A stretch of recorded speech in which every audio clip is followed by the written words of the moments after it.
about tips for better sex. Bakit nga ba ang good sex life is healthy? Hindi lang yan guys for fun. It's good for you too. Every orgasm nagre-release siya ng napakaraming love hormone, oxytocin.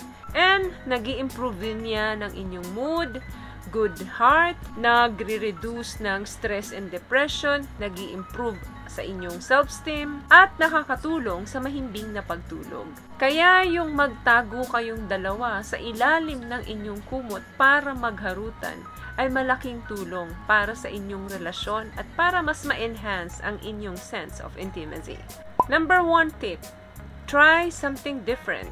Huwag kayong dun lang sa nakasanayan nyo. As a couple, kailangan ninyong spice up and i-stretch yung mga boundaries ninyo. Subukan nyo yung iba-ibang position. Kung kinakailangan mag-dress up kayo in costume at mag-act kayo na parang kayo ay nurse, doctor, or teacher, move from the bed to the floor, sa kusina, sa sala, sa kotse, sa garahe. So, iba't iba. As long na kayo ay couple at wala namang makakakita sa inyo at magagawa nyo naman yun privately, wala namang pong masama. Number 2, gumawa kayo ng schedule para dyan. Kasi may mga busy days, may mga deadline kayong mi-meet dun sa mga trabaho ninyo.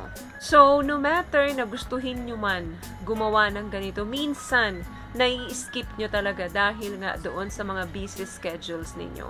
Yung paggawa ng schedule dito ay nakakabuti para mas mapaghandaan ninyo at magkaroon kayo ng mas maraming excitement.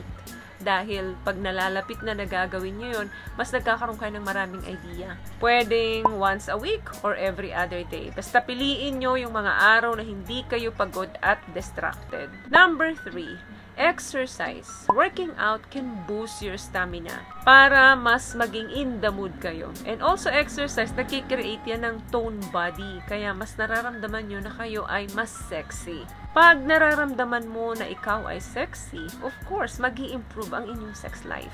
Another thing, take your time.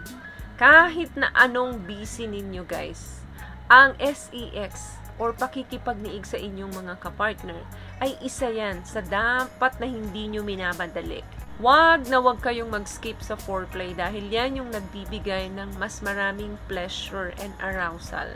Both sides. What I love about this product, itong No More Dark Secret ng K-Skin, bukod sa may advanced whitening na siya na kung saan pwede niyang matulungan na pumuti yung mga singit-singit mo, moisturizing, meron siyang anti-irritation, antibacterial, maintain healthy pH level. Hindi lang pang babae, meron din po tayong pang lalaki. Another thing, use lubrication.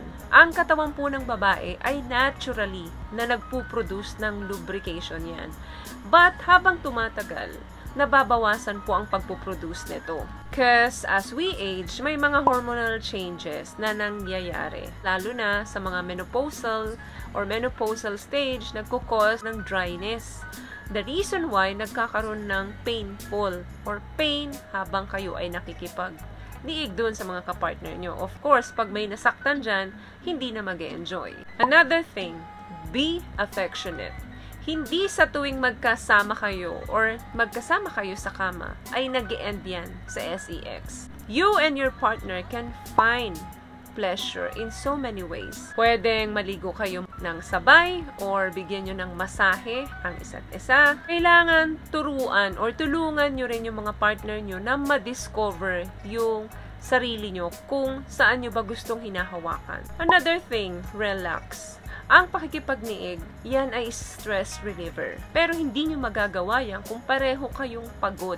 After ng busy days, do something na makakapag-relax sa inyo. Like makinig kayo together ng music or meditation, manood ng TV together para mas ma-relax kayo. That way, nasa mood kayo kapag nag-start or nag-aya na ang isa. Another thing, plan an overnight getaway.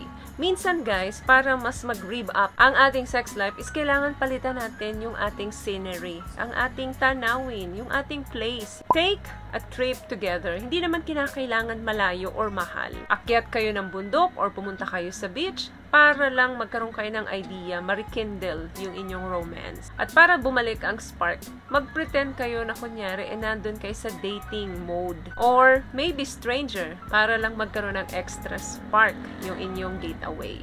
Last one, see your doctor. Minsan, ang solusyon para magkaroon ng better na pakikipag-niig sa inyong mga partner is in your medicine chest. Meron kayong naiinom na mga gamot such as antidepressant or para sa mga maintenance like blood pressure medicines. Ang mga gamot na ito ay nakaka-reduce or nakakabawas ng inyong desire. Pwede rin may mga medical condition like heart disease, vaginal dryness. Better na magpatingin kayo sa inyong mga doktor para malaman ninyo kung yung inyong health issue ba ay pwedeng makaapekto sa inyong sex life. At syempre, dapat honest kayo sa inyong mga doktor kung ano ba yung problema para malaman nila at alam nila kung ano yung solusyon. At malaman nyo rin yung right answer. So, yun lamang guys ang video natin for today. I hope may nakuha po kayong tips sa pinag-usapan natin ngayon. At kung nagustuhan nyo po ang ating video, pakibigyan lamang ako ng isang malaking thumbs up.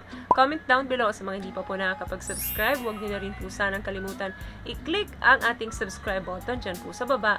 Libre po iyan. Once again guys, palagi po kayong mag-iingat at palagi po kayong manalangin.